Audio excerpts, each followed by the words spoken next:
আমি নাফিসা এবং মেহেজাবিন আমরা তিনজনে মিলে যখনই সমুদ্রের পাড়ে যাই তখন বাচ্চাদের মতন এমন খেলাধুলা শুরু করে দিই। এখানে খুব সুন্দর করে একটা গর্ত করে কোকোকলা বসিয়ে দিয়েছিলাম।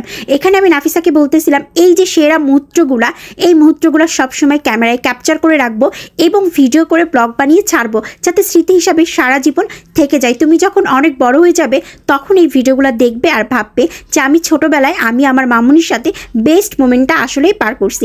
তোমার এতটুকু বয়সে আমি পুরো বাংলাদেশটা তোমাকে ঘুরে দেখাইছি এবং তোমার ইচ্ছাটা পূরণ করে দিলাম। তুমি শাড়ি পরে সমুদ্রের পাড়ে হাঁটতে চেয়েছিলে, সেটাও। এখানে আবার ঘুরে টুরে এসে আমরা চলে আসছিলাম রিসোর্টের ভিতরে। এখানেও সে গুটি গুটি পায়ে হাঁটলো, ঘুরলো, মজা করলো। এই জিনিসগুলো না দেখতে খুব বেশি ভালো লাগে। আর বাচ্চারা শাড়ি পরলে সবসময় অনেক সুন্দর লাগে, মাশাআল্লাহ। এখানে আবার ও আমাকে বললো আমার পছন্দের একটা গানে তুমি আমার সাথে একটু নাচ করো। আমি বললাম ওকে ফাইন, তোমার সাথে যদি আমি মাটিতে বসে ল্যাটকায় খেলতে পারি তাহলে তোমার সাথে আমি একটু ডান্সও করতে পারবো, এটা কোনো ব্যাপার নাই। তারপরে এখানে আমরা খুব একটা ফেমাস গানের সাথে দুজনে মিলে একটু টিকটক ভিডিও করে ফেললাম, যদিও এটা আপলোডও করিনি কোথাও বা ছাড়িও নি, এটা এই ব্লগের মাধ্যমে একটু দেখাই দিলাম।